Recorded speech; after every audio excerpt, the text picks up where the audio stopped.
Bu-ibu, saya lagi cari mic yang bagus yang mana. Cek, nah ini lebih keras. Ya.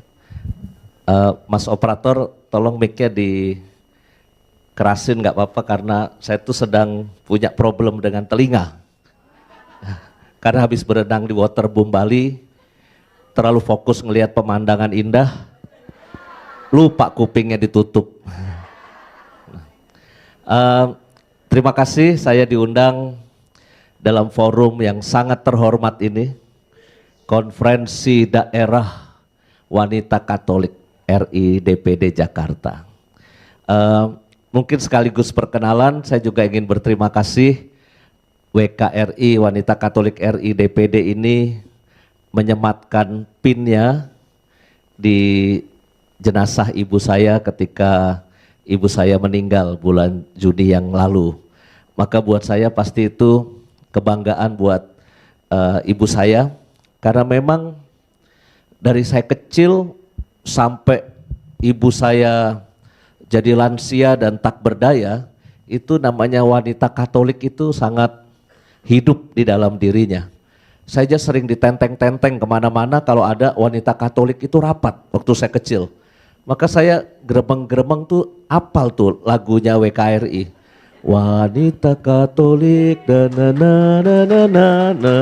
itu karena ingatan masa kecil sering diajak. Dan saya kira betul bahwa wanita, ibu-ibu itu adalah pilar iman di dalam keluarga. Kakak saya aktif di Mudika, Legio Maria, THS THM, saya di Misdinar, sampai saya jadi Romo gitu. Menurut saya itu peran bagaimana ibu saya menunjukkan teladannya sebagai orang Katolik yang mau terlibat di dalam gereja. Bahkan ibu saya itu kalau misa ada 5 kali seminggu, di 5 kali weekend itu Sabtu Minggu itu ada 5 kali misa, ibu saya itu pasti 5 kali misa ada di gereja. Sampai saya itu jarang dimasakin oleh ibu saya. Akhirnya yang masak bapak saya. Untung bapak saya seorang family man. Tapi problemnya masakannya nggak enak itu bapak saya. Kalau ibu saya masakannya enak, tetapi ya jarang masak karena kesibukannya ini dan itu banyak sekali. Masakan favorit bapak saya itu orak-arik kol. Kol dicacah-cacah, dikasih telur, dioblok-oblok. Kasih garam, kasih micin, dengan gayanya yang khas dan selalu sama, mukul wajan. Tek, tek, tek, tek, tek, tek. Kita 5 anak ngantri pakai piring kaleng, lalu dengan kalimat yang selalu sama bapak saya mengatakan, enak karepmu, ora enak karepmu juga. Jadi enak gak enak, makanlah itu. Ya. Jadi memang pembagian peran ibu dan bapak saya di rumah, itu bagi saya membentuk kami ya. Nah, gereja bersyukur bahwa ada ini sebutannya ormas kali. Kalau wanita Katolik kan kategorinya masuknya ormas. Jadi Anda boleh nih mendeklarasikan mendukung nomor berapa boleh. Karena Anda ormas ya. Pilihlah saya jadi presiden direktur Samadi seumur hidup. Ya, tapi kalau komunitas-komunitas rohani gerejani mungkin nggak bisa. Tapi sebagai ormas kayak WKRI, kayak PMKRI, Anda mau pilih yang mana, mendeklarasikan bisa. Mungkin nanti hari terakhir Romo Dwi ya bersama para ketua DPD ingin mendeklarasikan nomor berapa ya. Tapi arahan Bapak Uskup udah ada belum? Belum, ya. Emang tadi nggak diomongin Bapak Uskup? Oh, pokoknya jangan pilih yang politik dinasti dan politik identitas. Nah, Anda tahu kan jadi milih siapa? Nah. Hah? Belum ya? Oh, bacalah hasil KWI lah ya. Nah, tugas saya hari ini bukan ngomong politik, pasti mungkin ada tokoh lain ataupun narasumber lain, tetapi saya ingin mengajak Anda untuk merenungkan selama 1 jam ini, setengah 10 saya kira bagus nih dimajuin karena menurut jadwal tuh saya diundangnya jam 9. Sampai saya dalam hati bertanya, ini serius apa enggak sih sesi jam 9? Seumur-umur saya jadi Romo, saya nggak pernah diundang session jam 9. Kalau jam 9 tuh mungkin Romo Dwi cocoknya doa kompletorium ya. Doa malam sebelum tidur ya. Tapi syukurlah kalau dimajukan jam 8.30 sehingga 21.30 Anda bisa istirahat juga. Nah, saya ingin mulai sebelum nanti slide saya. Mungkin baik kita merenungkan tentang arti hidup kita dulu ya. Saya punya keyakinan sangat kuat tentang hidup ini Bapak Ibu-ibu ya dan Romo. Hidup itu grafiknya kayak gini. Kita akan pernah ada di titik puncak kehidupan, tapi nanti suka nggak suka, Anda harus terima gerakan hidup kita itu melandai, menurun, menurun, menurun, lalu ngikutin gravitasi bumi, lalu kita selesai. Ibu saya dulu kurang powerful apa? Pada saat lagi dia gayeng-gayengnya berkarya ya, sehat-sehatnya, itu semua tugas di gereja kayaknya dia libas semua. Ketua seksi liturgi, ketua WKRI cabang, lalu juga seksi katekese, prodiakon, wakil ketua ibu PKK di kelurahan, dia wakilnya ibu lurah. Jadi kayaknya nggak habis-habis waktunya untuk ikut terlibat di sana sini. Mungkin karena saya memang waktu itu lagi di puncak-puncaknya kehidupan. Tapi suka nggak suka, ibu saya makin melemah, lalu mulai tidak lagi sekuat dulu, ya akhirnya sakit, akhirnya meninggal dunia. Bagi saya ini grafik hidup yang tidak bisa kita sangkal. Saya tadi mengamati di depan itu poster sponsor yang Anda dapat. Poster sponsornya iklannya nggak takut gemuk. Slim and fit ya kan kalau nggak salah. Pasti Anda dalam milih iklan juga sponsor atau donatur yang mendukung kegiatan ini pasti dicari yang cocok. Ya. Nggak takut gemuk ya. Tapi kita harus terima kenyataan bahwa titik umur tertentu kita sudah berada di titik kita itu sangat sensitif dengan perkara kesehatan ya. Saya bersyukur komunitas di Samadi itu sangat perfecto menurut saya, sangat sempurna. Sempurnanya di mana? Mengingatkan kita sebagai manusia.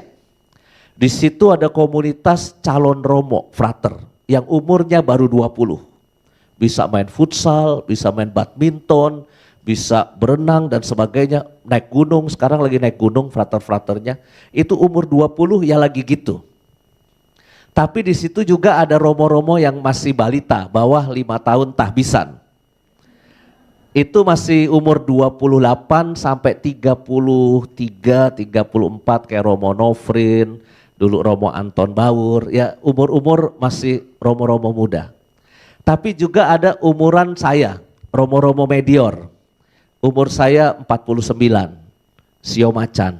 Nah, jadi sekarang ini mungkin umuran saya oleh Bapak Uskup disuruh ini, disuruh itu, pegang ini, pegang itu. Memang masanya umurnya segitu. Memang wayahnya Romo-Romo Medior itu memang punya tanggung jawab ya. Tapi di situ ada satu rumah, Geria Para Rasul. Itu panti werdanya Romo-Romo. Di situ ada Romo Aji yang stroke. Waktu itu ada Romo Hadi Wijoyo yang kena cancer.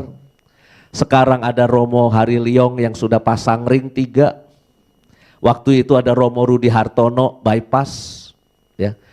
Kita diingatkan, minimal saya diingatkan, saya itu nggak mungkin hidup di titik puncak terus. Suatu hari saya akan masuk Geria Para Rasul. Maka sekarang itu Geria Para Rasul saya bagusin. Mumpung saya direkturnya. Dulu kamarnya kecil-kecil. Sekarang saya bongkar kamarnya gede. Ya Hotel Danau Sunter ini sih lewat lah ya. Ini kan cuma bintang 3,5 ya paling ya. Atau 4 ya. Ya tapi sana itu bintang 7 kata Bapak Uskup ketika berkatin. Wah ini kayak hotel bintang 7. Kenapa? Suatu hari saya masuk situ, maka kamarnya harus gede, bersih, interiornya bagus, wifi-nya unlimited, TV-nya aja 65 in loh Bapak Ibu. Ya, itu di kamar Romoro. Terus juga ada Netflix, pokoknya kalau saya pengen santai-santai nanti udah siap tempatnya. Nah, tapi buat saya harus terima kenyataan itu, saya harus siap ke situ. Dan saya juga nggak boleh jahat sama yang muda-muda.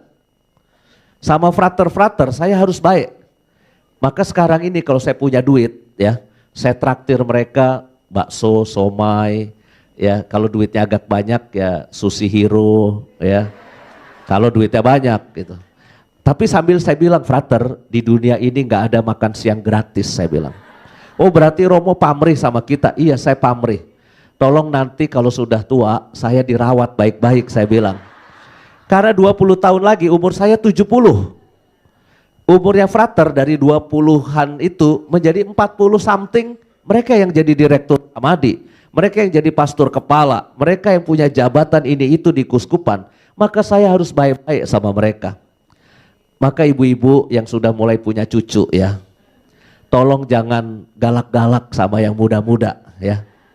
Kalau nanti kita tua, jangan sampai kita itu kesepian.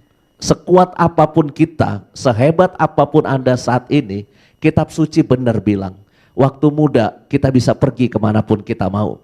Sekarang ini Anda masih sehat-sehatnya. Saya yakin Anda bisa pergi ke sana kemana Anda mau. Tapi kitab suci kan bilang, ketika kita sudah tua, pinggang kita diikat dan kita pergi kemana orang lain akan membawa kita. Ya. Maka ini grafik hidup yang harus kita terima. Minta maaf saya dapat ilustrasi ini di Instagram ya tentang wanita. Katanya perempuan itu mirip kayak bola di dalam olahraga. Waktu ibu-ibu Anda ini umurnya 20-an ya, Anda itu seperti bola di dalam sepak bola.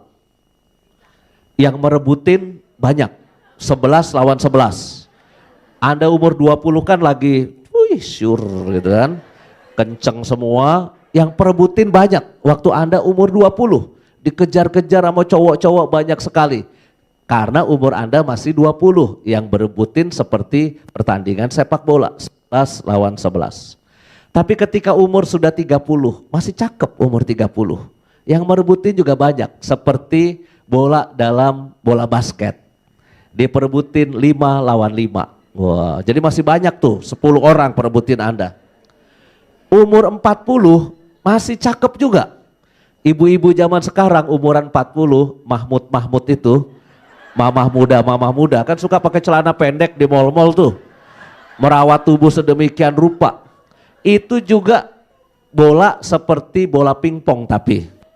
Yang merebutin cuma 2 orang, dilempar ke sana, dilempar ke sini, dipingpong ke sana.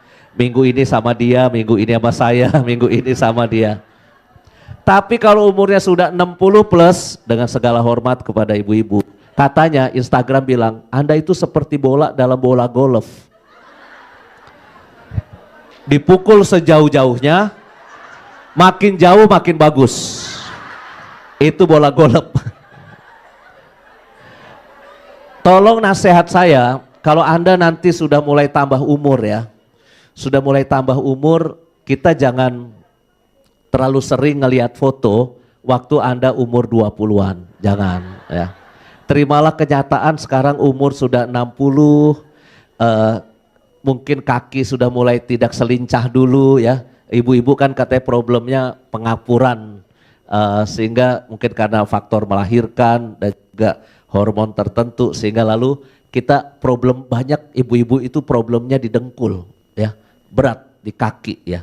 Ibu saya begitu, ada beberapa oma-oma juga begitu. Tapi syukur kepada Allah, kaum ibu itu menurut survei di Google secara seluruh dunia nih ya, itu katanya lebih kuat hidup, lebih panjang umur dibandingkan dengan suaminya. Ya. Ini menurut survei begitu ya. Jadi suami Anda itu ditakdirkan menurut survei lebih cepat meninggal dunia daripada Anda istrinya. Ya. Nah, eh, saya bisa membuktikan banyak sekali. Coba Anda cek di panti Werda. Anda lebih sering ketemu oma-oma atau opa-opa?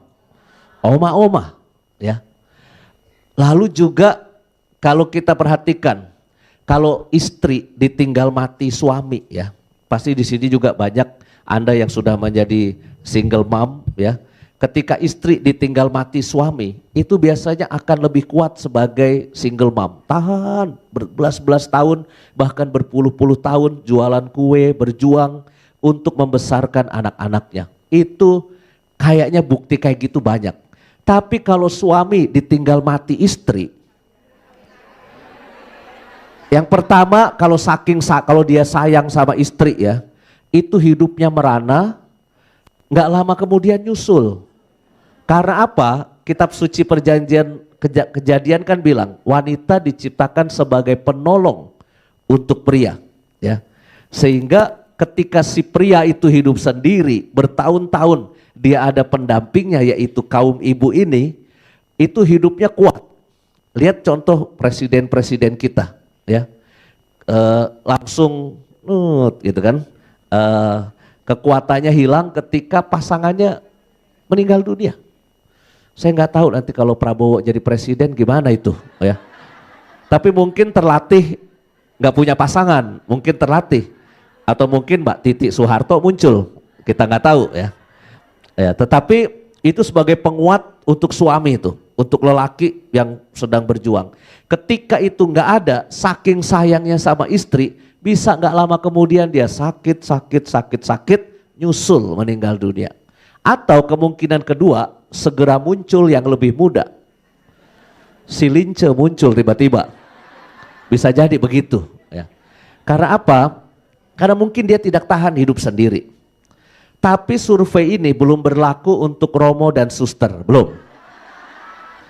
Karena Romo dan Suster dari kita muda itu memang sudah terlatih. Makan sendiri, tidur sendiri. Jadi ya, kita emang terbiasa hidup sendiri, ya. Capek masuk kamar sendiri, itu kebahagiaan aja begitu. Tapi kalau Anda ini kan yang menikah, itu kan memang ditakdirkan untuk hidup berpasangan, saling menguatkan satu sama lain, ya. Jadi bersyukurlah kaum ibu diberi kekuatan untuk bertahan dalam hidup ini, dan saya kira ini rahmat yang harus kita gunakan sebaik-baiknya. Nah, ini prinsip awal yang mungkin harus kita sadari tentang hidup kita, bahwa kita nggak mungkin selamanya hebat, kita nggak mungkin selamanya punya jabatan, kedudukan, walaupun mungkin konferensi daerah ini akan ada pemilihan ketua kah? Ya, ya, tentu anggaplah itu sebagai tugas tanggung jawab, bukan sebagai jabatan, Maka nanti mudah-mudahan beberapa poin yang mau saya tampilkan ini mengingatkan kita tentang apa yang kita cari, what is the point, what are you looking for, dengan kita aktif di wanita Katolik seperti ini. Mari kita lihat slide pertama, bisa masuk. Dar SMA-nya masuk seminari, terus jadi frater, jadi romo sampai sekarang, ya. Pasti ada juga di antara Anda yang mungkin baru aktif dalam tugas pelayanan itu, entah apapun posisinya, diajak masuk ke komunitas, diajak aktif di, ya. Bahkan beberapa umat ketika saya ajak secara personal, Pak, Bu, mau nggak bantu saya untuk pelayanan di bidang ini, di paroki misalnya gitu. Ada beberapa jawab bilangnya apa? Aduh Romo, saya belum ada panggilan, kata dia begitu. Langsung saya nyaut, oke Pak, kalau gitu saya minta Tuhan memanggil Bapak, saya bilang gitu. Wah jangan Romo, itu lain. Ya udah, mau kapan lagi, saya bilang. Kalau kita bilang belum ada panggilan, menurut saya lebih tepat belum ada jawaban dari pihak kita. Kalau Tuhan memanggil sih, Tuhan selalu mengajak, ya saya kira, ya. Apapun posisi kita, kesibukan kita. Tapi sesuai dengan grafik yang tadi saya gambarkan begini, ya. Ketika grafiknya lagi naik gini, umuran 20, 30, 40, ya. Itu kecenderungan manusia itu materialistik. Kecenderungan kita itu matre. materialistik. Ini bukan dosa Bapak Ibu-ibu, bukan. Itu memang wajar. Ketika umuran segitu, Anda itu kan harus punya target-target kehidupan. Anda harus punya rumah, harus menyekolahkan anak, harus punya kendaraan, asuransi kesehatan, dan sebagainya. Anda yang menikah itu mumet, sakit kepala dengan perkara kayak gitu-gitu. Bandingkan dengan kita romo-romo. Romo-romo itu cuma diam aja doa ya. Makan 3 kali, snack 2 kali. Coba aja di Samadhi, saya diem aja di kamar, pasti ada makan 3 kali, ganti-ganti loh, pagi, siang, sore. Ganti dan anget terus. Kalau Anda kan bisa jadi makanan malam diangetin buat makanan pagi. Makanan siang, makan sekaligus buat apalah pokoknya. Tapi kalau romo-romo, nggak ngapa-ngapain aja, makannya 3 kali, snack 2 kali. Kita duit di dompet tinggal 100.000, itu nggak pusing. Nggak pusing. Saya ini punya karunia ibu-ibu, punya karunia menerawang isi dompet orang. Penghasilan Anda ini saya bisa terawang. Sebagian besar dari Anda ini gajinya, penghasilannya itu 20 koma. Tanggal 20 udah koma maksud saya. Udah sibuk cari pinjol dan sebagainya. Itu kalau berumah tangga, sakit kepalanya seperti itu, gas habis, uang kreditan ini, anak sekolah harus bayar ini dan itu. Kita para romo 100.000 di dompet, no problem. Ya, sakit itu kita tinggal masuk Karoles tanda tangan VIP. Suster-suster itu pada berebut pegang-pegang kita. Wih, ada jomblo sakit deh, ya kan? Langsung berlomba mandiin kita, ya kan? VIP, ya. Pulang tinggal teken keluar, siapa yang bayar nggak tahu. Kuskupan yang bayar atau ordo kita yang bayar. Nggak ada romo itu mati kelaparan menurut saya, nggak ada. Yang ada mati stroke. Umatnya itu khususnya wanita Katolik, Romo Kuris SY ya, itu pernah marah sama ibu-ibu WK di katedral, ya. Di sini ada katedral, ya. Romo Kuris almarhum tuh pernah marah. Beliau cerita, saya itu pernah marah sama ibu-ibu WK. Kalian itu telah merusak saya. Tapi bukan karena Anda jahat, tapi karena Anda itu terlalu baik sama saya. Lihat perut saya. Perutnya itu kayak ada bola basket di dalam ya. Perutnya Romo Kuris kan besar gitu ya. Ini karena ibu-ibu kalian itu selalu memberikan makanan yang enak-enak buat kami. Ya. Ada Romo di sebuah paroki, maka ini Romo Dwi, kita tuh jangan sampai ketahuan kita suka makan apa, nggak boleh. Bahaya Romo. Ya, itu teman kita di paroki mana ya, dekat Bekasi lah. Dia ngomong di mimbar, saya tuh suka daging anjing RW. Dia ngomong di mimbar pas khotbah. Apa yang terjadi? Kan kiriman daharan makanan dari umat. Senin lingkungan itu ngirim anjing, Selasa anjing, Rabu anjing, sampai Minggu lagi dia daging anjing RW terus. Darah tinggi, stroke. Setelah stroke baru dinasehatin, Romo diet ya Romo, hati-hati makanan yang sehat. Itu setelah stroke. Tapi ketika kita lagi sehat, ibu-ibu kan pengennya nyenengkan hati Romo gitu. Sehingga pasti dikirimin itu yang enak-enak. Ya tapi buat saya ini memang masa hidup ini gini cirinya materialistik ya. Kita mengejar sesuatu ya, wajar, normal. Bahkan mungkin juga harus punya tabungan. Karena nanti kalau sudah tua, Anda nggak punya uang, tergantung sama anak, itu juga nggak enak sebetulnya. Anda juga harus punya tabungan. Tapi nanti ada fase gerakan turun gini, kecenderungan manusia adalah semakin rohani, semakin spiritual. Ya. Kita nggak tahu Tuhan nyentuh kita pada umur berapa. Maka di sini kan kelihatannya umurnya campur-campur, tapi juga mungkin 40 plus kali ya.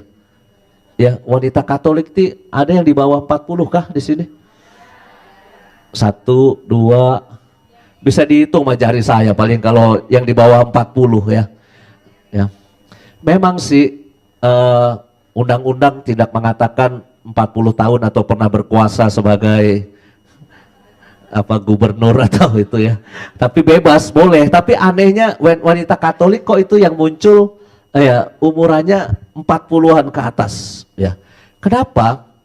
Mungkin pada titik itu mulai anak-anak kan sudah mulai bisa ditinggal ya. Ketika anak-anak tuh masih kecil umuran Anda 30-an, wah ribet tuh sama anak-anak kayak gitu. Tapi kalau sudah anak-anak itu remaja, kan mereka udah nggak mau lagi digandeng sama Anda. Kalau udah SMA aja, ya udah nggak mau diurusin sama Anda. Maka Anda punya waktu yang leluasa untuk aktif di sana sini. Tetapi juga menurut saya pada titik umur segitu manusia itu mulai diingatkan bahwa ternyata hidup itu tidak cuma sekedar kita mencari harta duniawi. Matius bab 6 kan jelas sekali. Tapi kita mulai diajak untuk mengumpulkan harta surgawi yang tidak dimakan ngengat dan karat. Cuma kadangkala manusia itu kan suka butuh trigger, butuh sentilan dari Tuhan. Kalau saya mungkin iman saya dan semangat pelayanan saya ini itu warisan dari ibu saya, warisan juga dari kakak-kakak saya. Tapi mungkin ada orang-orang yang dalam keluarganya itu memang tidak punya kebiasaan pelayanan. Ya, hidup ya untuk cari uang, hidup ya untuk kebahagiaan keluarganya sendiri. Mereka nggak nyumbang, mungkin nyumbang, donatur mungkin donatur. Tapi untuk aktif memberikan waktu dan tenaganya mungkin enggak. Suatu ketika saya tugas di Menteng, di paroki Jalan Malang. Tiba-tiba ketua lingkungan itu kontak saya, Romo, ini ada umat 10 tahun nggak pernah ke gereja. Terus saya bilang, Romo mau nggak kunjungin keluarga itu? Oh mau. Saya bilang, mari. Maka pergilah saya bersama ketua lingkungan seperti gembala yang baik mencari domba yang hilang. 10 tahun gak ke gereja. Rumahnya di Menteng, saya datang. Bapak Ibu, ketika saya datang ke rumahnya, itu beneran rumahnya itu magrong-magrong, besar. Ternyata orang kaya. Saya itu ibu-ibu ya, ini kriteria saya ya. Saya punya 2 kriteria mengkategorikan umat saya itu orang kaya atau enggak. Maka Anda coba cek, Anda masuk nggak ke 2 kriteria saya ini ya. Kalau Anda nggak masuk ke 2 kriteria saya, berarti Anda belum kaya menurut Romo Yus ya. Kriteria pertama itu rumah ya. Kriterianya pertama ini, apakah Anda punya pos satpam private pribadi? Kalau Anda satpamnya masih klaster, walaupun tinggalnya di Alam Sutra, di Pandai Indah Kapuk ya, kalau masih klaster belum kaya menurut saya. Orang kaya versi saya itu harus punya pos satpam pribadi. Samadi tempat saya punya pos satpam pribadi. Satpamnya 6 gantian ya. Itu artinya orang kaya. Kenapa? Ada banyak harta dijaga di dalamnya ya. Itu rumah orang itu ketika saya datengin pos satpamnya aja 6 kali 10 meter. 6 kali 10 meter pos satpamnya. Itu mirip kayak rumah ibu saya di Gregorius Kota Bumi. Hai Kota Bumi mana? Itu rumah ibu saya aja 6 kali 11 meter. Cicilan 15 tahun zaman dulu itu ya. Itu pos satpam dia 6 kali 10, ada 1 mobil polisi nangkring di situ. Terus ada, minta maaf, orang Flores tinggi besar 3 pakai safari hitam, polisi aktif pegang senjata. Tulisannya di sini Propam. Berarti anak buah Sambo dia di sini. Singkat kata, ini pengamanannya serius, berarti harta yang dijaga di dalamnya itu besar. Nah, terus yang kedua kriteria saya, coba ukur lantai Anda, kotaknya berapa kali berapa. Ini kriteria saya. Kalau rumah Anda, kotaknya itu, lantainya itu 40 kali 40 cm keramik, yang di depo bangunan hanya 52.000 harganya, semeter ya. Saya udah tahu kolekte Anda di gereja berapa. Biasanya duitnya diwol-wol, dititipin sama anak, suruh kolekte. Tapi rumah tuh orang, marmer ya. Marmernya itu kayak nggak ada batas, borderless. Saya sampai norak, terus saya lepas sepatu, saya gesek-gesek cari. Mana nih lantainya? Singkat kata tuh orang ekonominya lagi bagus, tapi 10 tahun dia nggak mau ke gereja. Terus saya coba tebar pesona kan, kali-kali dia mau aktif lagi di gereja, datang. Kan lumayan kalau dia mau datang ke gereja, bisa kirim amplop Natal, amplop Paskah ya kan. Nah, tapi setelah saya tebar pesona, reaksi dia cuma satu. Dia keluarin dompet, dan dia acung-acungin dompet itu di depan muka saya. Pak Romo, manggil saya udah Pak Romo. Pak Romo minta maaf, selama 10 tahun ini Tuhan saya adalah ini, dia bilang. Saya mau sehat, saya mau bahagia, keluarga saya mau rukun, modalnya adalah ini. Kami merasa ke gereja tidak ada gunanya. Sebagai penginjil, sebagai Romo, saya gagal. Maka saya pulang. Tapi kata film Hollywood, jagoan kalah duluan. Nah, belum selesai nih. 2 minggu kemudian, ketua lingkungan telepon lagi. Romo, masih inget nggak bapak-bapak yang ngacung-ngacungin dompet di rumahnya? Oh, sampai mati gua nggak lupa, saya bilang gitu. Saya kalau sama umat yang agak aneh-aneh kayak gitu ya, saya biasanya gampang inget seumur hidup. Tapi kalau umat yang baik-baik, yang biasa-biasa nih ya, suka siwer, campur-campur wajahnya. Nah, kenapa? Romo mau nggak kasih minyak suci buat anaknya? Anaknya mau mati Romo di Medistra, kena demam berdarah, trombositnya tinggal 5.000, dia bilang. Terus saya bilang, Pak, kalau you yang minta ketua lingkungan, saya nggak mau datang. Saya mau datang kalau bapaknya yang minta saya bilang gitu. Sekalian saya kesempatan mau balas dendam kan sama dia. Wah, tuh bapak telepon. Saya udah siapin kata-kata yang paling nyinyir, yang paling nyindir ya, dalam untuk nyindirnya sudah siapin. Dia telepon tapi nadanya udah merendah. Romo, minta maaf Romo. Romo masih ingat mungkin saya bapak ini yang waktu itu Romo datang ke rumah. Tolongin anak saya Romo, anak saya gini. Aduh, saya jadi terenyuh. Wah, saya nggak jadi tuh keluarin kata-kata jahat, saya nggak jadi. Emang dasarnya saya baik juga sih ya kan.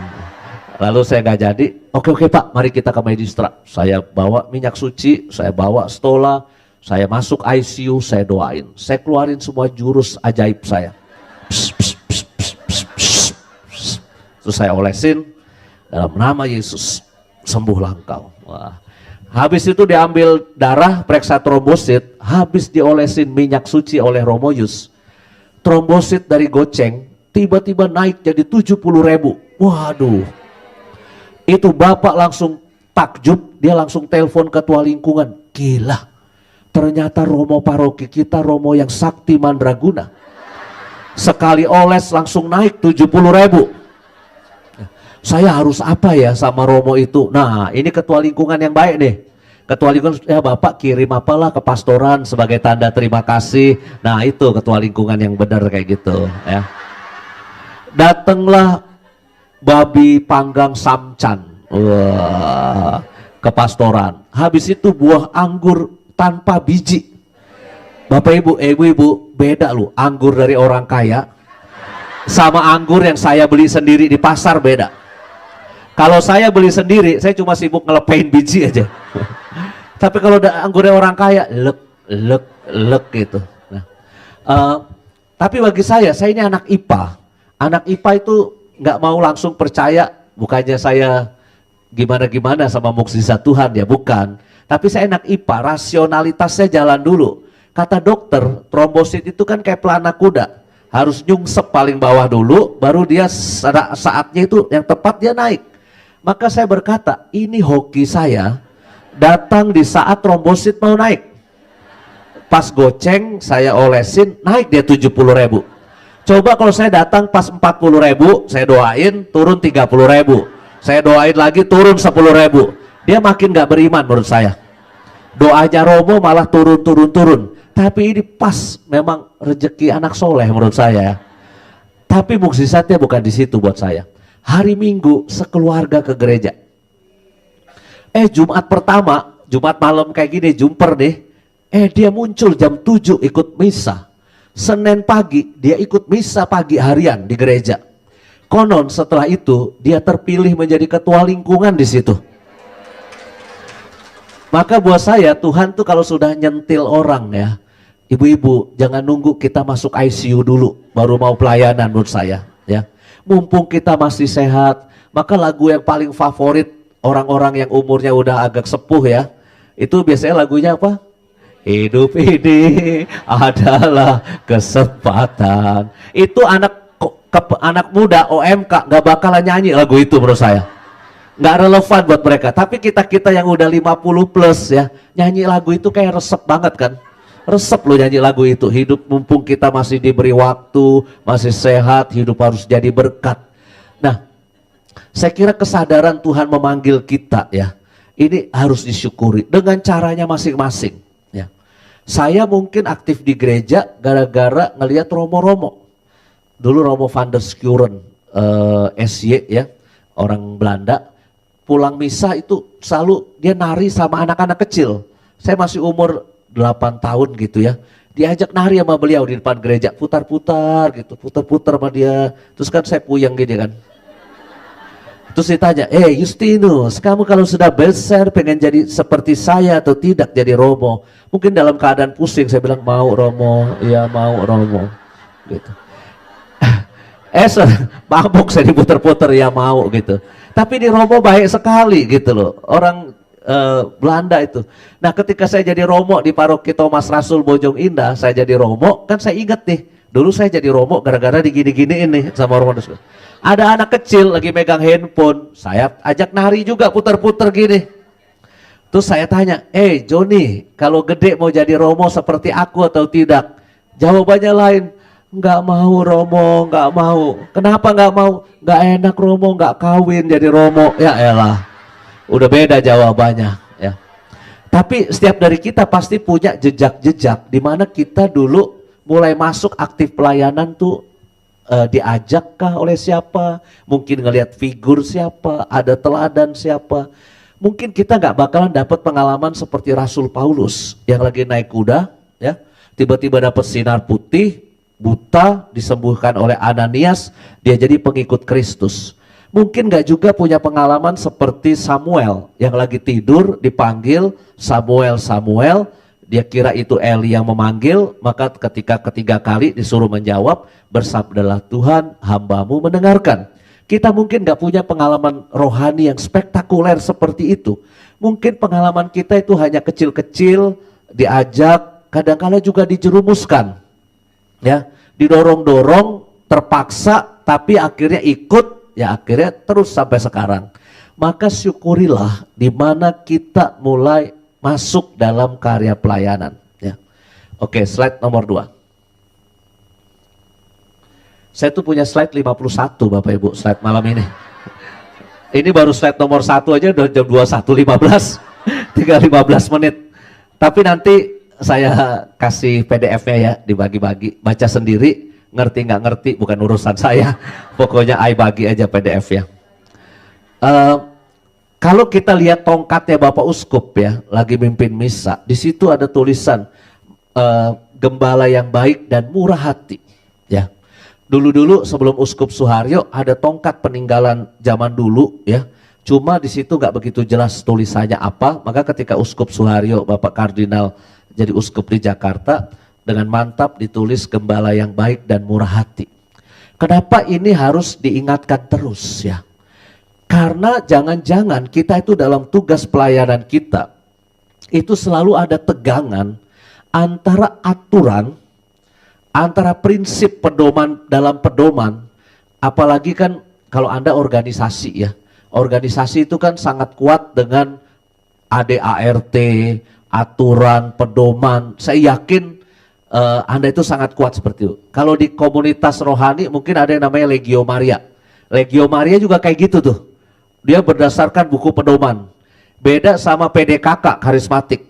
Dia tergantung pada Roh Kudus yang datang.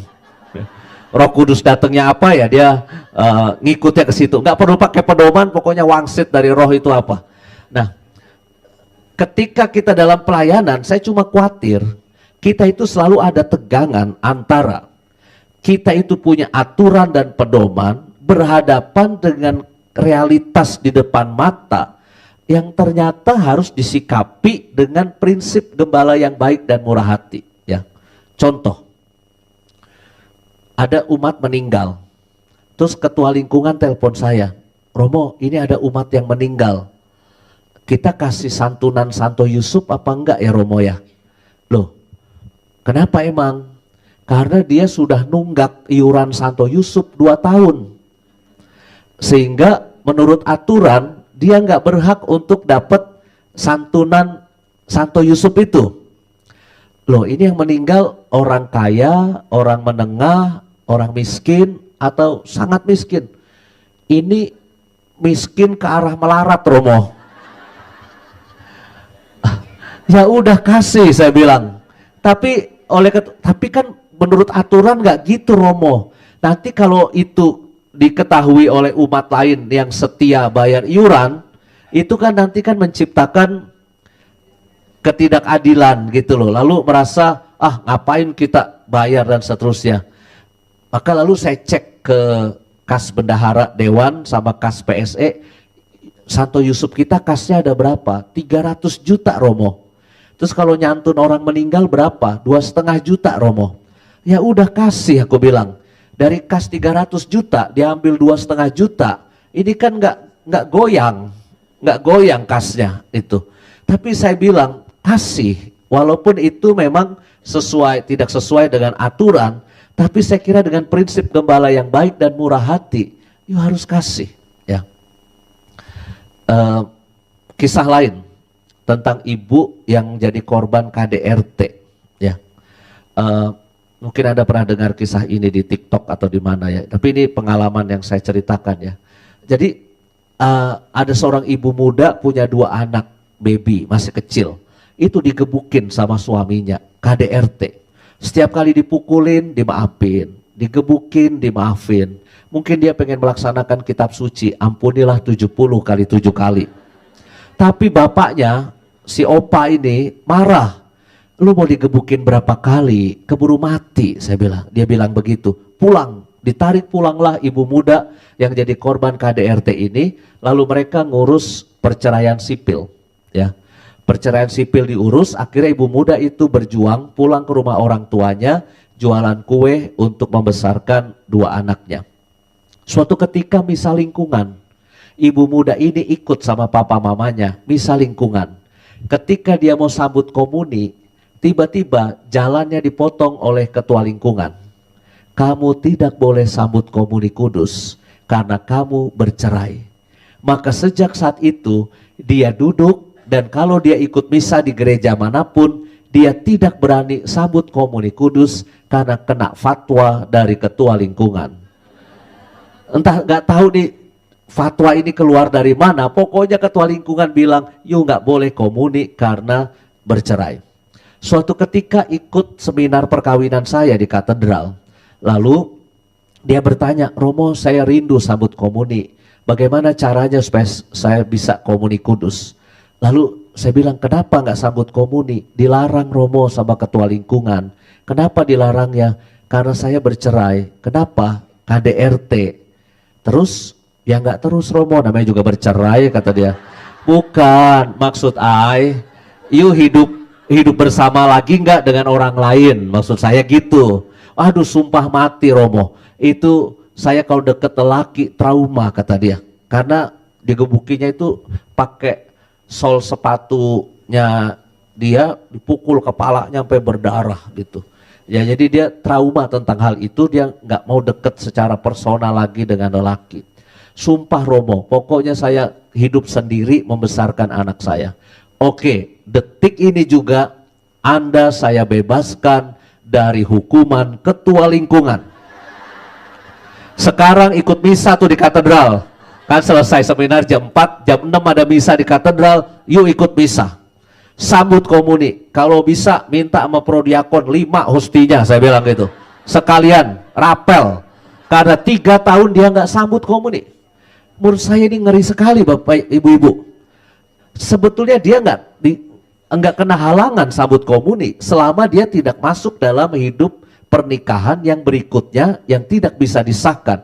Bahkan kalaupun dia hidup dalam pernikahan yang kedua misalnya, ya, misalnya dia ketemu lelaki yang baik, contoh lah, ya, kakak saya yang kedua itu bercerai, ya, karena di KDRT juga, ya, pernikahan pertama sama orang Katolik juga, tapi ternyata nggak cocok, KDRT dipukulin, lalu akhirnya berpisah secara sipil. Lalu kakak saya ketemu seorang Kristen, ya, seorang Kristen Protestan, menikah, orangnya baik, punya anak tambahan 1, sekarang hidup dalam pernikahan yang kedua. Ibu saya dulu sebagai ketua WK malu tuh. Yus, mau ditaruh di mana muka aku, Yus? Aku ketua wanita Katolik, tapi anakku yang kedua cerai, ya. Mau taruh aku ketua seksi liturgi, aku katekese, aku prodiakon. Saya bukannya menghibur ibu saya bilang begini, ibu sih kebanyakan jabatan di gereja. Coba ibu biasa aja, ya. Udahlah, yang penting bukan ibu yang cerai, saya bilang begitu. Siapa yang pengen digebukin sama suaminya? Nggak ada gitu loh. Kakak kita juga, ada juga yang malu saya sebagai Romo. Tapi kan saya cerita, maksud saya mungkin ini bukan kisah bagus, bukan kisah indah dari keluarga saya yang saya ceritakan. Tapi saya ingin mengatakan bahwa kakak saya sekarang hidup bahagia, ya. Kalau di Kristen Protestan ada perjamuan, dia ikut nganterin suaminya perjamuan di sana. Tapi 3 minggu lainnya itu dia suaminya akan menemani kakak saya Ekaristi gitu. Kalau kakak saya sambut komuni, saya diam aja juga, ya. Mirip kayak karena Paus Fransiskus bilang begini terakhir, jangan ditutup dulu diskusinya terkait aturan. Walaupun sudah tertulis di kitab hukum kanonik, tapi Paus Fransiskus ini berbeda sebagai paus. Nanti akan saya, ya, itu berbeda sekali. Beliau punya prinsip itu mercy sekali. Ini kayak Mekia udah mulai mati nih.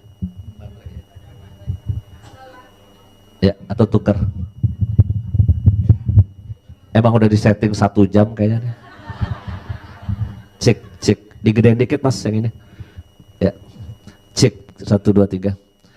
Nah, Paus Fransiskus kita itu pakai prinsip mercy, belas kasih. Dia bilang tentang aturan halangan komuni kudus untuk mereka yang hidup dalam pernikahan kedua, itu jangan ditutup dulu diskusinya. Bahkan beliau mengundang para uskup sedunia untuk sinode keluarga, dan salah satu hasilnya adalah para imam diminta melakukan pelayanan yang diperlukan untuk mereka-mereka yang berada dalam tragedi perkawinan seperti itu. Jadi kita diminta untuk melakukan pelayanan. Entah pelayanan bentuknya apa, itu tergantung nanti dalam perjumpaan pribadi dengan mereka, situasinya apa. Tapi jangan mereka itu kayak diekskomunikasi, disingkirkan. Paus kita bilang apa? Jangan pakai logika menyingkirkan orang dalam pelayanan. Kita harus pakai logika menerima orang, ya. Karena takutnya kita ini dalam gereja itu juga kan bisa bersikap seperti orang Farisi dan ahli Taurat. Kita merasa udah orang paling saleh sedunia nih. Udah aktif di WK, prodiakon, rajin ke gereja, aktif di lingkungan, perkawinannya bener gitu ya. Kita merasa orang paling saleh sedunia, lalu kita berdoa seperti orang Farisi depan Tuhan, aku bersyukur aku tidak seperti mereka. Ya, aku bukan penjudi, aku bukan pezina, aku bukan pemungut cukai dan sebagainya. Malah justru orang yang berdosa itu doanya dari jauh, merasa tidak pantas. Tuhan Yesus berkata, yang berkenan justru doanya orang yang merasa tidak pantas itu, ketimbang orang yang sombong ini. Nah, ternyata dalam gereja ya, kita harus mulai memikirkan dalam aspek pelayanan ini, bahwa kita juga harus menjadi pelayan-pelayan dengan prinsip gembala yang baik dan murah hati. Ya, jangan sampai kita tahu ketika ada teman, ada umat, ada anggota yang punya aib misalnya ya, misalnya perkawinannya gagal, lalu dia kita singkirkan. Ya, apakah kita mau pakai logika itu? Ya, mari kita lihat berikutnya. Klik. Ini Paus Fransiskus kita. Ketika beliau diangkat menjadi paus, CNN nulis judulnya ini, A Different Kind of Pope. Ini kan artinya apa? Ini jenis lain, ini berbeda nih. Paus yang ini nih beda.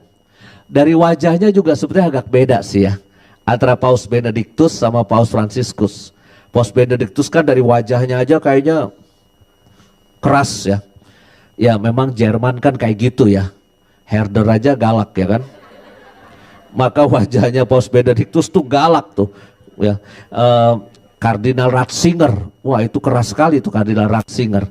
Tapi ya dalam gereja mungkin memang harus ada pemimpin yang kayak gitu. Tapi berikutnya kita dapat Paus George Bergoglio, seorang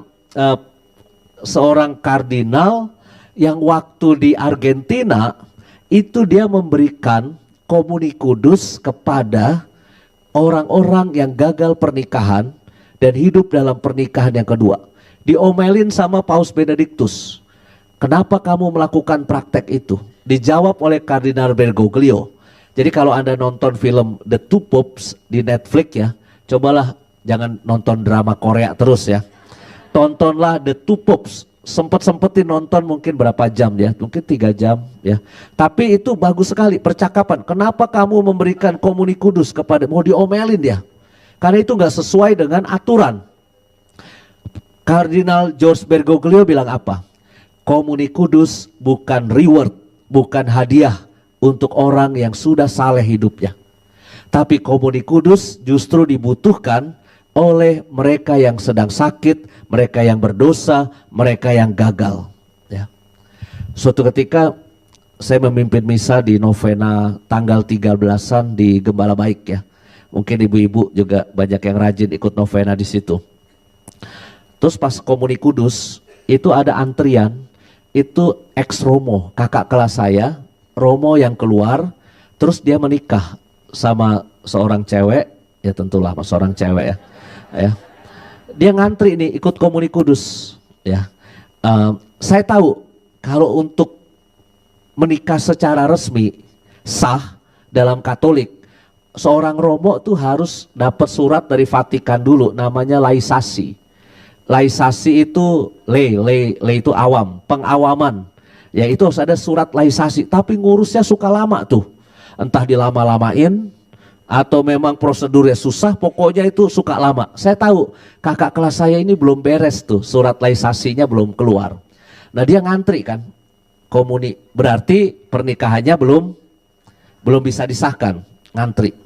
Dia sudah gendong baby, saya lihat oh dia gendong baby. Terus saya lihat belakangnya istrinya, oh itu istrinya. Oh cakep juga, oke. Ya. Ya udahlah ya kan, ikhlas lah ya kan. Mau gimana ya kan. Nah maju di komuni. Kan ada pilihan, dia cuma minta berkat, jidatnya maju, babynya diberkatin juga. Atau dia minta komuni. Ya. Tapi ternyata dia minta komuni. Kira-kira seorang Romo Justinus Ardianto ngasih nggak komuni? Ngasih, kenapa? Gembala yang baik dan murah hati. Karena saya ingat waktu kuliah bersama Monsignor Rubiat Moko dan Romo Marto Sijito tentang teologi ekaristi di Jogja. Kebetulan tuh saya pas lagi pelajaran itu, saya pas nggak tidur tuh pelajaran. Jadi saya dengar dengan baik. Jadi dosen-dosen saya itu bilang begini, sakramentalitas dari komuni kudus itu dengan sendirinya hilang ketika jatuh di tangan orang yang tidak pantas menerima. Jadi sakramentalitasnya dengan sendirinya tuh hilang. Gereja Yakobus Kelapa Gading pernah kejadian tabernakelnya dibongkar oleh maling. Lalu dicolong siborinya karena dia pikir siborinya itu emas bisa dijual. Hosti kudusnya diawur-awur di sawah. Waktu itu Yakobus Kelapa Gading tuh sekitarnya masih sawah lah ya, sekarang udah rumah banyak sekali. Nah ibu-ibu yang rajin misa pagi itu pada histeris ketika ngelihat hosti kudus itu bertebaran di sawah. Lalu dia nangis-nangis, oh Tuhan Yesus, engkau dinistakan. Nah Romo parokinya orang Batak tuh ya, datang pakai jubah mau misa pagi, ngeliat itu, ibu, sudah tidak usah menangis ibu. Tuhan Yesus lebih pintar. Dia sudah terbang ke surga sebelum dibuang ke sawah. Jadi ketika dia digitu Tuhan Yesus sudah terbang dulu. Maksudnya sakramentalitasnya dengan sendiri. Mari kita kumpulkan dan kita tanam baik-baik kata Romo paroki itu. Tapi nggak usah menangis, lalu nggak usah menganggap penistaan agama atau apa, nggak usah ya. Lalu ditanamkan baik-baik. Nah, saya ingat pelajaran itu, sakramentalitas dengan sendirinya hilang ketika jatuh di tangan orang yang tidak pantas. Maka ini kan ada ex Romo maju nih. Menurut hukum, menurut aturan, dia nggak boleh. Tapi kan saya langsung ingat pelajaran itu. Maka saya bilang, Tuhan, saya nggak tahu dia pantas atau nggak pantas Tuhan. Pokoknya saya kasih ya Tuhan. Kalau nggak pantas, ya berarti sakramentalitasnya hilang. Jangan-jangan dia pantas Tuhan. Ya saya nggak tahu. Maka saya kasih tubuh Kristus. Bapak Ibu, Ibu-ibu, siapa yang pantas menerima komuni kudus? Ex Romo yang merasa berdosa, merasa gagal sebagai imam, tapi dia ikut ekaristi dengan penuh penghayatan. Mungkin ngomong, saya mengaku, saya berdosa, saya sungguh berdosa. Itu mungkin juga dia ngerasain di hati, saya orang yang gagal, ya. Sama siapa yang lebih pantas, suami istri, surat pernikahannya benar, tapi datang misa telat, lalu juga pas khotbah dia tidur, ya. Lalu ya udah komuni kudus begitu aja. Maka saya kira kalau soal kepantasan secara spiritual itu kita nggak ada ukurannya buat kita. Tapi mungkin kita perlu aturan, perlu. Saya tidak mengatakan kita nggak perlu aturan. Yang namanya hidup bersama, berorganisasi, pasti butuh aturan. Tapi saya cuma ingin mengatakan hati-hati ya, ketika kita hidup dalam pelayanan cuma bermodalkan pada aturan, hukum, pedoman. Tapi sekarang saya kira Paus Fransiskus mengajarkan kita tentang sisi lain dalam pelayanan. Coba klik satu lagi. Nah, ini Theology of Mercy. Moto pelayanan beliau, miserando atque eligendo. Miserando itu artinya aku dikasihani Tuhan. Aku dikasihani. Bukan dikasihi. Dikasihi itu beda. Kalau dikasih itu aku mengasihi, itu kan berarti ada level yang sejajar, aku mengasihi. Tapi aku mengasihani, itu artinya apa? Dia lagi jelek, lagi gagal, lagi miskin, lagi susah, lagi tak berdaya, aku mengasihani dia. Nah, motonya beliau itu aku dikasihani, tetapi aku dipilih. Eligendo, aku dipilih. Ya. Beliau merasa sebagai orang yang tidak pantas, tetapi dia dipilih oleh Tuhan. Maka itu nanti berefek dalam karya pelayanan beliau. Ketika ada isu tentang gay, LGBT, itu paus kita kan mengatakan apa? Siapakah saya harus menghakimi mereka? Ya, dia merasa nggak mau menghakimi siapapun, walaupun ya gay, lesbian, transgender mungkin bukan sesuatu yang wajar, umum, tapi beliau tidak mau menghakimi. Kan dapat isu bahwa dia dapat fitnah ya, bahwa katanya Paus Fransiskus ingin mengesahkan pernikahan gay dan lesbian. Menurut saya itu salah penterjemahan. Ya, sehingga lalu terjadi isu itu. Kayak sengaja dipelintir karena kalimat yang benar dari beliau ketika di Spanyol itu kan intinya begini. Kita harus menerima gay dan lesbian tetap sebagai satu keluarga. Itu kalimatnya. Kalau Anda punya anak lesbian, gay, apakah Anda akan tendang dia keluar dari keluarga Anda? Enggak. Kita harus tetap menerima mereka sebagai satu keluarga. Cuma ini terjemahannya ini diplesetin seakan-akan gay dan lesbian bisa membentuk satu keluarga. Padahal inti dari kata-kata Paus adalah kita tetap harus menerima mereka, gay dan lesbian, sebagai satu keluarga kita. Jangan menyingkirkan mereka. Ya. Karena apa? Prinsip ini ya, aku dikasihani Tuhan dan aku dipilih. Maka Theology of Mercy, belas kasih. Klik.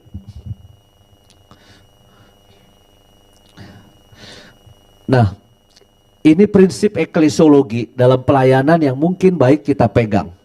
Paus Fransiskus itu mengatakan, gereja bukanlah pertama-tama institusi, tapi gereja pertama-tama adalah sebuah kisah cinta, rumah sakit di medan perang.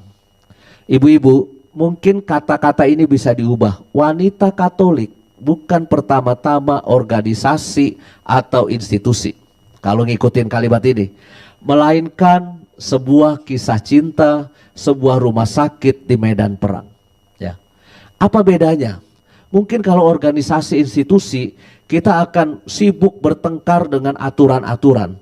Tapi ketika kita menjalankan sebuah lembaga kita, gereja kita, organisasi kita dengan prinsip kisah cinta dan juga rumah sakit di medan perang, siapapun yang datang kepada kita itu harus merasakan kisah cinta. Kalau dalam sebuah komunitas seperti ini yang ada itu berantem-berantem, ya, nggak cocok satu sama lain, itu nggak masuk dalam prinsip eklesiologinya Paus. Pernah ada sebuah kelompok ya, kelompok ibu-ibu ya, tapi bukan wanita Katolik. Mereka pengen pelayanan, pengen tugas kur. Udah latihan 3 kali, pada latihan keempat mereka diskusi, nanti kita seragamnya pakai seragam apa?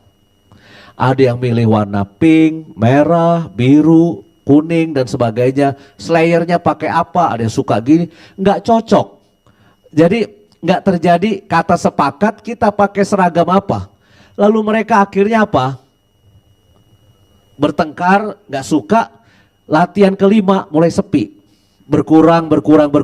Akhirnya mereka nggak jadi pelayanan. Menurut saya pelayanan bisa bubar itu karena perkara apa? Perkara remeh yang terkait dengan hal-hal yang tidak esensial dan substansial. Ya. Maka ini harus kita cermati apakah lembaga kita, gereja kita menjadi sebuah kisah cinta. Saya selalu mengatakan di mana-mana, kalau pastoran itu rukun, maka gereja paroki itu akan rukun. Lalu akan bisa ada buah karya yang bagus. Suatu ketika di sebuah paroki ada 3 romo. Saya nggak usah bilang paroki mana ya, nggak enak ya. Itu ada 3 romo. Romo A berantem sama romo B. Romo B nggak cocok sama romo C. Romo C juga diam-diaman sama romo A. Jadi relasi ketiganya ini minus. Menurut ahli ilmu psikologi sosial, ini sebetulnya seimbang. Kenapa? 3-tiganya minus. Ini seimbang. Tapi ini seimbangan negatif. Tapi ada keseimbangan yang positif. A sama B cocok, B sama C baik, C sama A juga bersaudara dengan baik. Sehingga di pastoran gitu plus, ini buahnya bagus. Maka ini Bapak Uskup sakit kepala waktu itu, 3 romo ini bertengkar, akibatnya apa? Di tengah umat terjadi pengelompokan. Fansnya romo A bikin grup sendiri, fansnya romo B bikin grup sendiri, C bikin sendiri. Kalau yang misa romo A, umat B sama C nggak mau ikut. Ini bikin kacau di gereja, di paroki. Kenapa sumbernya? Karena ketidakcocokan A, B, C ini. Ya. Maka lalu 3-tiganya dipindah oleh Bapak Uskup. A dipindahin ke ujung Bekasi, B dipindahin ke ujung Tangerang, C dipindahin ke ujung utara di pinggir laut. Ya supaya nggak ketemu gitu ya. Tapi ya udah akhirnya ditaruh romo yang cocok, mulai lagi mereka membangun paroki lagi dengan baik. Organisasi ini ya, kalau pengurus-pengurus yang nggak cocok, nggak rukun, nggak gembira, nggak kompak, jangan ngimpi DPD Jakarta itu akan berbuah bagus. Kunci pertama itu nggak usah punya program yang muluk-muluk menurut saya. Pengurusnya harus rukun dulu, ya, harus guyup, ya. Nanti siapapun yang terpilih, kuncinya itu harus kegembiraan rukun. Nanti dari situ nanti buahnya banyak, ya. Contoh, romo-romo di Samadhi itu kan bikin opera komedi, ya. Itu sehari-hari kita tuh sebetulnya begitu. Jadi nggak usah main drama, itu bukan drama. Yang Anda lihat di tayangan YouTube itu sehari-hari memang kita makan bareng, ledek-ledekan bareng, ngata-ngatain bareng juga biasa gitu loh. Tapi kita sama-sama tahu kalau kita kata-kataan tuh ya, jelek-jelekin satu sama lain, itu dasarnya kita cinta gitu, sayang sama dia. Bukan, kan saya suka bilang sama umat gitu, sama penonton, Romo Hariliong ini otaknya mahal, saya bilang. Kalau motor ya sering dipakai, itu murah tuh motor, saya bilang. Karena motornya kilometernya udah banyak, jadi motornya murah. Nah Romo Hariliong ini otaknya mahal. Karena apa? Karena jarang dipakai. Dia cuma cengar-cengir dan gak sakit hati sama saya. Ya, kita tetap berteman karena pergi makan, kita nonton, kita jalan-jalan. Yus, gue ikut ya. Walaupun gak diajak, dia ikut gitu. Ya. Kalau kita sama-sama nganggur, malam ini bisa malam minggu nganggur gitu ya, atau minggu malam kosong ya, lagi santai di pastoran, kita tinggal berkata di dalam WA grup promo, siapa yang kosong malam ini? Ayo siap, langsung gaspol. Pokoknya nanti tiba-tiba setengah jam lagi udah kumpul di depan sekretariat Samadi, udah siap. Nggak tahu diajak kemana, pokoknya mereka tahu gembira aja kumpul jalan bareng. Maka kuncinya dari situ mengalirlah banyak hal bagus ya. Kenapa saya berani buka Samadi menjadi tempat isoman waktu itu ya? Itu kan ngeri-ngeri sedap sebetulnya. Ya Delta itu kan ngeri sebetulnya. Tapi kan saya cuma berpikir di luar sana banyak orang lontang-lantung nggak berani pulang. Maka ini harus ditampung. Saya punya kamar 130 kamar. Kamar mandi dalam, AC. Saya punya karyawan banyak. Saya punya dapur besar. Saya bisa kasih makan segitu banyak orang. Maka saya bilang minta izin Bapak Uskup, boleh nggak saya buka di tempat isoman? Tanpa pikir panjang pokoknya. Tapi Bapak Uskup bilang kalau Romo berani silahkan. Tapi harus kerjasama sama rumah sakit yang resmi. Ya udah akhirnya kerjasama rumah sakit Carolus. Maka dari situ itu pada aktif pelayanan semua. Romo Yosef yang belum pernah kena COVID, dia cuma berani terima kiriman Gojek. Kan pasien-pasien itu pada GoFood tuh, pada Gojek, pada kirim makanan apa ini itu, Romo Yosef yang terima. Kalau kita-kita yang udah kena COVID, yang agak berani, pakai APD, bagi komuni, oksigen, naik ke atas. Kasihan si Romo Liong, nyari APD nggak ada yang cukup. Dia pengen sekali naik gitu ya ke pasien, tapi nggak cukup APD-nya. Akhirnya dapat APD warna coklat, gede, XXXL. Wah, dia pakai dengan bangga. Terus saya bilang, Liong, kok lu kayak teddy bear ya? Biarin, dia bilang, wah dia semangat, kasih minyak suci, pakai cotton bud. Minyak suci dicelupin, cotton bud diginiin ya, terus dibuang frater asistennya. Tapi dia bahagia sekali. Kenapa bisa bikin tim yang kuat? Karena sehari-hari kita memang gembira dan rukun. Kalau kita ini musuhan nih, romo-romo ini nggak rukun satu sama lain, saya mendorong, ayo kita bikin ini, nggak ada yang bergerak pasti. Tapi ketika didorong oleh persaudaraan yang bagus ya, kita mau bikin acara apa juga rame-rame gitu loh. Maka ibu-ibu, slide saya masih ada 47 lagi ya. Ya, silakan nanti direnungkan masing-masing karena saya kira sudah waktunya juga. Coba diklik cepat aja supaya kelihatan. Nah, gembala berbau domba, mengenal suka duka. Klik lagi. Siapakah saya harus menghakimi mereka? Ini kesimpulan-kesimpulan yang tadi. Terus bukan change tetapi reinvent, pembaharuan ya. Ini saya ngomong dikit lah inilah. Kalau kita wanita Katolik nggak berani melakukan pembaharuan apapun, percayalah sama saya, nasib Anda akan kayak handphone Nokia. Terkenal hebat pada zamannya, tapi ketika zaman berubah, Android maju, yang menang adalah Samsung, Oppo, Xiaomi, Nokia lewat. Ya, dulu kita pegang handphone Nokia rasanya bangga bener. Apalagi Nokia N9300 yang mahal itu tuh kayak communicator ya. Itu bosnya Nokia ketika pamit bilang apa? Kesalahan dari Nokia adalah terlambat berubah. Ketika kita terlambat berubah, maka kita kehilangan hak untuk hidup. Kalau WKRI pengen tetap eksis, menurut saya harus ada rapat khusus memikirkan reinvent ya. Bukan change sebenarnya. Kalau change itu kan yang lama dianggap jelek. Ya, tapi reinvent itu kita menemukan lagi yang baru, yang bagus untuk pembaharuan. Ya, maka saya kira kalau saya itu Romo yang termasuk alirannya pembaharuan. Ya, suatu ketika mungkin kita nggak pakai teks-teks tertulis, buku-buku kayak gitu ya, dibawa gitu. Kan lama-lama buku itu nyetak buku kan sama juga nebang pohon. Ya, mungkin lama-lama udah harus teknologi digital. Maka ini program saya ya, cuma ini masih rahasia Bapak Ibu ya, jangan bilang-bilang. Kalau saya jadi paus suatu hari nanti ya, saya akan minta di altar itu pakai layar sentuh dan connect dengan internet berkecepatan tinggi. Kenapa? Supaya nggak ada buku pating telecek di atas altar. Ya, puji syukur, TPE, leksionarium, evangelium, mungkin itu pada zamannya udah nggak ada buku lagi. Itu tinggal layar sentuh, digeser, nyari puji syukur, klik, kurang gede tinggal diginiin, ya kan? Itu mungkin bagus. Yang diarak bukan evangelium, tapi mungkin iPad yang gede. Habis baca Injil, demikianlah Injil Tuhan. Kita rame-rame menyembah iPad kan. Wah.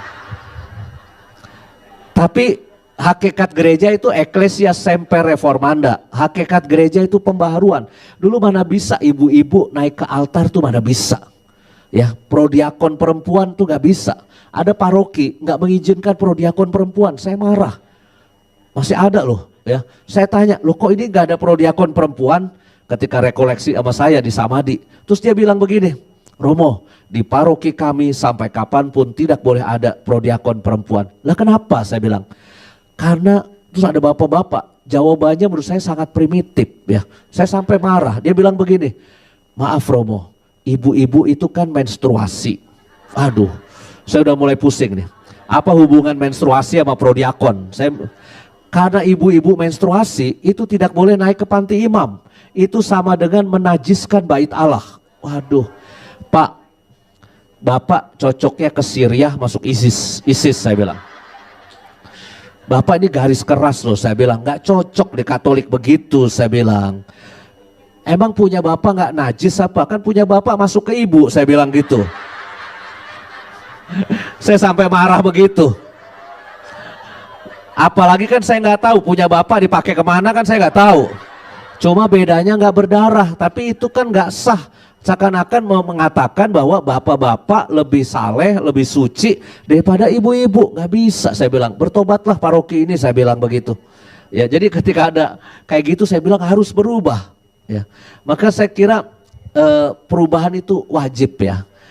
Mulai memikirkan nih, bagaimana pengurus yang akan terpilih, perubahan apa yang harus dibuat. Sekarang ini misalnya ya. Mungkin Anda sudah dengar, penggalangan dana sedikit-dikit larinya ke tempat saya di pusat pastoral Samadhi. Ya, itu entah paroki Cikarang, Ciledug, Lubang Buaya, terus Bintaro, Kampung Duri, Arnoldus Bekasi. Saya hitung ya, 2 tahun ini itu cari dana di Samadhi totalnya 27 miliar. 2 tahun ini. Saya baru bikin list, ternyata apa ini cara baru. Kalau dulu namanya malam penggalangan dana, itu Anda mengadakan gala dinner. Ngundangin konglomerat orang kaya, diajak makan, terus lelang. Terus siapa mau nyumbang ini itu. Zaman sekarang orang kaya nggak mau datang ke tempat gituan. Ya, sejak Covid nggak mau. Ya, susah ngundangin konglomerat orang super kaya datang gala dinner. Maka lalu saya coba berpikir kekuatannya sekarang itu adalah crowdfunding. Crowdfunding itu penggalangan dana rame-rame. Ya, ternyata 27 miliar yang kalau saya print itu rekening Samadhi ya, itu bukan dari orang yang nyumbang 10 juta, 5 juta, 10 juta, enggak. 10 ribu, 20 ribu, 10 ribu, 20 ribu. Tapi kan kalau yang sekali saweran itu 40 ribu orang, kali 20 ribu aja udah 800 juta seketika ya. Maka buat saya kalau Anda transfer 20 ribu, kan nggak terlalu memberatkan ya. Kalau kita suruh ikut gala dinner, beli meja aja udah 2 meja buat 10 orang atau 1,5 juta buat 10 orang, itu aja rasanya udah berat. Tapi ketika kita gotong rame-rame, ini cuma contoh bahwa kita melakukan pembaharuan seperti itu ya. Ini yang ngantri sekarang proposal di tempat saya numpuk dari luar keuskupan ke situ semua. Tapi saya bilang sama Bapak Uskup tolong saya. Sekarang kalau di luar keuskupan harus sortirnya, screeningnya di keuskupan. Kalau dapat izin dari Bapak Uskup baru saya oke, saya lakukan itu. Kalau enggak semua berat di saya. Tetapi ya bagi saya wayahnya memang begini, saya akan melakukan sebaik-baiknya. Nanti kalau saya udah nggak jadi direktur Samadhi lagi, ya udah peristiwanya udah lain lagi ya. Jadi menurut saya pembaharuan ini penting ya. Coba klik yang lain cepat aja. Yang lain sih, nah ini penjelasan bisa 1 jam. Karena harus ada spiritualitas, eklesiologinya apa, program pastoralnya apa, terus baru nanti alokasi anggarannya berapa. Jadi kalau bikin program apa-apa, jangan cuma langsung loncat ke kegiatan pastoralnya apa, jangan. Tapi Anda harus pikirin juga deh, spiritualitas di balik itu apa. Wajah gereja yang mau dibangun, WKRI itu pengen punya wajah apa. Ya, WKRI punya penitipan anak-anak buruh misalnya. Dulu di Pasar Kemis ada ya, masih ada nggak? Nah, itu kan berarti pertanyaannya wajah gereja macam apa yang pengen Anda tampilkan? Itu di eklesiologi. Spiritualitasnya apa? Mungkin Yesus yang mengatakan, datanglah kepadaku hai kamu yang letih lesu dan berbeban berat. Atau biarkanlah anak-anak itu datang kepadaku. Itu spiritualitasnya. Jadi kalau kita mau bikin program ini dan itu, ini 4 kategori ini nih harus dipikirin. Ya, termasuk ujung-ujungnya alokasi waktu dan anggaran. Klik. Udah deh capek, saya cukup. Karena penjelasannya tiap slide bisa banyak ya, tapi nanti Anda baca-baca sendiri aja dan direnungkan sebagai bacaan rohani malam ini menjelang tidur. Maaf tidak membuka sesi tanya jawab karena baiknya kita tidur juga istirahat ya. Terima kasih Bapak Ibu-Ibu, Tuhan memberkati konferensi Anda, semoga berhasil dengan baik semuanya.